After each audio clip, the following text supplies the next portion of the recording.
Hello friends, मेरा नाम है शेख और आप सुन रहे हैं हॉरर स्टोरी विथ शेख।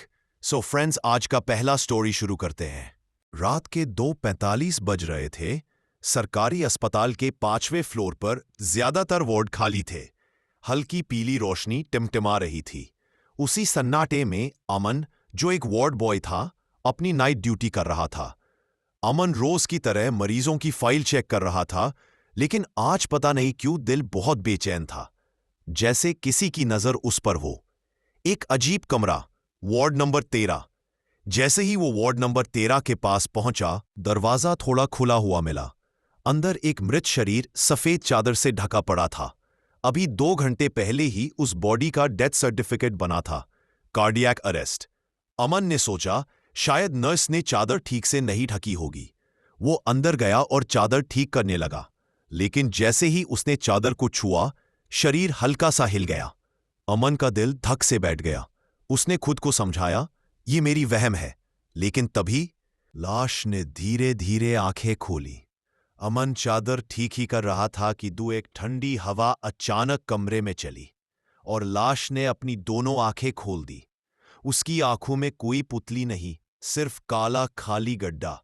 चेहरा बिल्कुल सफेद, होंठ नीले, हड्डियों जैसे उभरे गाल। अमन डर से पीछे हट गया। उसके पैरों ने साथ छोड़ दिया। लाश धीरे धीरे उठकर बैठ गई और बेहद धीमी टूटी हुई आवाज में बोली, तू रात में अकेला क्यों घूम रहा है? अमन का गला सूख गया। वह कमरे से भागने के लिए मुड़ा, लेकिन दरवाजा अपने आप धड़ाम से बंद हो गया। वार्ड की दीवारें खून से भरने लगी। कमरे में लगी ट्यूबलाइट तेजी से झपकने लगी। वार्ड की सफेद दीवारों पर अचानक लाल खून ऊपर से नीचे बहने लगा। लाश खड़े होकर दीवारों पर खून से उंगलियां फिराते हुए अमन के पास आने लगी। उसकी चाल इतनी अजीब थी जैसे हड्डियां जगह से निकल गई हों। अमन कांपते हुए बोला, तुम क्या चाहते हो? लाश मुस्कुराई। उसकी मुस्कान इंसानी नहीं थी, मुंह कान तक फट गया था। लाश की दूसरी आवाज, एक और आवाज कमरे में गूंजी, लेकिन बोलने वाला कोई नहीं दिख रहा था। अमन, तू भी यही रहेगा हमेशा के लिए? अमन ने दीवार से टिककर पूरी ताकत से दरवाजा धक्का दिया, लेकिन दरवाजा खुल नहीं रहा था। लाश की ठंडी उंगलियां उसके कंधे को छूने ही वाली थीं कि अचानक सब शांत हो गया। फायर अलार्म बज उठा और वार्ड की बिजली वापस आ गई। दरवाजा खुद ब खुद खुल गया। नर्सें और डॉक्टर अंदर भागते हुए आए। अमन फर्श पर गिरा हुआ था, पसीने से तरबतर। जब उसने लाश की तरफ देखा, शरीर बिल्कुल वही था, चादर से ढका हुआ और वैसा ही जैसे 2 घंटे पहले था, फिर से बिल्कुल मृत। डॉक्टरों ने कहा कि अमन को शायद हेलुसिनेशन हुआ है, लेकिन अमन सच जानता था, वह लाश जिंदा हुई थी और उसने अमन को देखने के लिए आंखें खोली थी। अंत में अमन ने नौकरी छोड़ दी। अमन उस रात के बाद कभी अस्पताल नहीं गया, ना कोई नाइट ड्यूटी, ना कोई वार्ड नंबर 13। लेकिन आज भी जब वो आंखें बंद करता है, उसे वही आवाज सुनाई देती है, अमन, तू भी यहीं रहेगा हमेशा के लिए।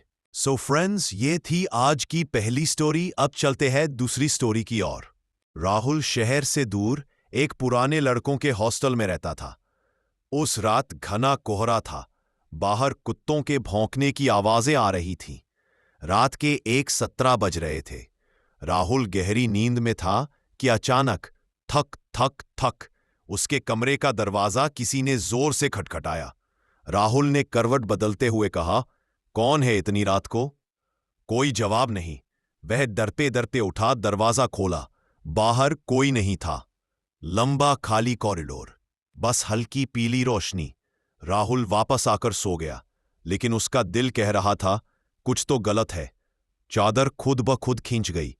करीब आधे घंटे बाद राहुल गहरी नींद में था कि अचानक उसकी चादर पूरी ताकत से नीचे खींच गई। राहुल चौंककर उठ बैठा। उसने सोचा शायद चादर जमीन पर गिर गई होगी, लेकिन चादर तो बिस्तर के एकदम कोने में खड़ी थी, जैसे किसी ने पकड़कर खींची हो। कमरा पूरी तरह शांत था। अचानक पीछे से ठंडी सांस की आवाज आई, हूं हूं। राहुल कांप गया। धीरे धीरे उसने पीछे मुड़कर देखा और उसके सामने जो था, उसे देखकर उसकी चीख गले में ही अटक गई। भयानक बूट, लाल आंखें, टेढ़ा चेहरा उसके कमरे के कोने में एक बेहद भयानक बूट खड़ा था। उसकी आंखें लाल अग्नि की तरह चमक रही थी, चेहरा आधा जला हुआ, होठ फटे हुए और शरीर ऐसे टेढ़ा मानो हड्डियां सही जगह पर न हो। उसके लंबे काले उलझे बाल जमीन को छू रहे थे और उसकी गर्दन किसी टूटी हुई गुड़िया की तरह एक तरफ मुड़ी हुई थी। बूट धीरे धीरे राहुल की ओर बढ़ने लगा। हर कदम के साथ उसकी हड्डियां चर चर की डरावनी आवाज कर रही थी। राहुल डर से जड़ हो गया।